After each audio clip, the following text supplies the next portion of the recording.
I will remain firmly with the majority bloc under the leadership of Senate President Alan Peter Cayetano.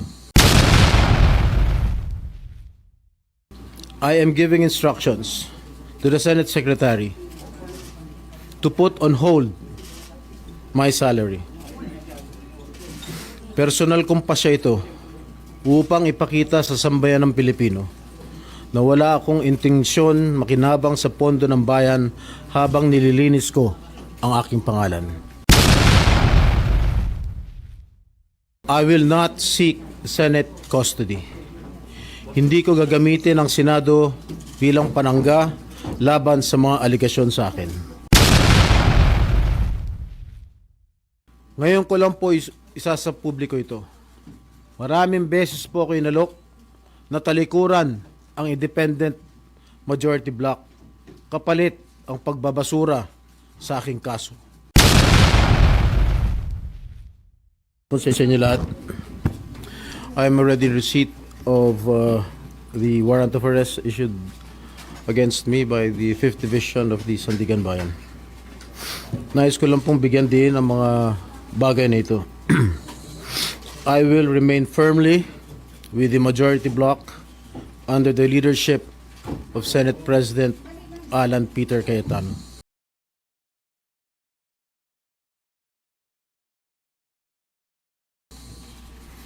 Hindi ako matitinag sa anumang panggigipit, pananakot, political maneuvering para talikuran ang aking paninindigan.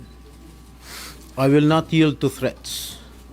I will not be intimidated.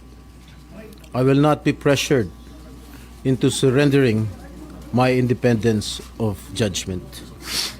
I am giving instructions to the Senate Secretary to put on hold my salary.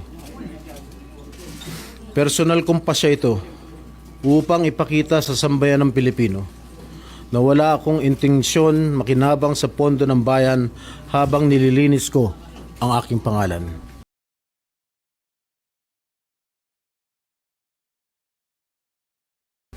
At higit sa lahat, hindi ako papasailalim ng kustodya ng Senado.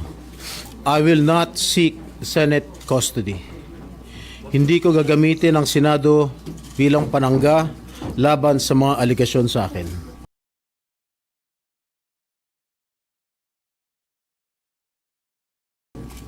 Nakahanda akong ipagtanggol ang aking sarili sa hukuman at hindi ako magtatago sa likod ng institusyong ito upang umiwas sa proseso. Ipagtatanggol ko hanggang sa huli ang aking sarili para patunayan na walang batayan ang mga paratang sa akin. Kalokohan ang lahat na ito. Mismo ang Senate Legislative Budget Research and Monitoring Office o LBRMO ang nagsabi sa ombudsman na wala silang anumang dokumento o record na nagpapakita na ako ay nagpasok ng anuman insertion sa 2025 national budget.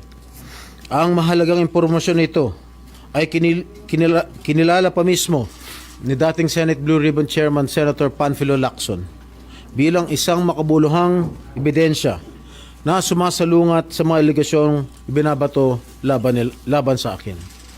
So how can the office of the Ombudsman file a plunder case against me when I am not even alleged to be part of or the mastermind of the supposed scheme?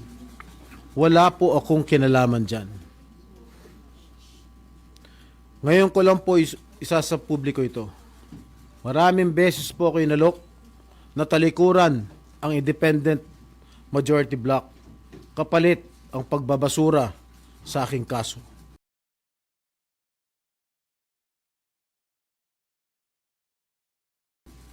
Ngunit, hindi ko po ito tinanggap. Mas nanaig ang paninindigan ko na ako'y manatili sa hanay ng mga kasamahan ko sa independent majority bloc. I stand my ground. Ngayon kung tatanungin niyo kung sino sila, abangan ninyo ang susunod na kabanata. I stand my ground because what is at stake here goes far beyond my personal circumstances. What is at stake here is the independence of the Senate. This institution must never become vulnerable to external pressure. It must remain free from political coercion, free from undue influence, and free from any scheme designed to weaken its constitutional role as a co-equal and independent branch of government. If this is the price I must pay for the decisions I have made and the principles I have chosen to uphold, then I am prepared to face the consequences, however difficult they may be, especially for my family. I will not be broken by accusations, nor will I yield to political pressure. I will meet these charges head on, defend my honor through due process, and place my faith in the truth. I will be proceeding now to the CIDG to voluntarily surrender myself. Maraming salamat po.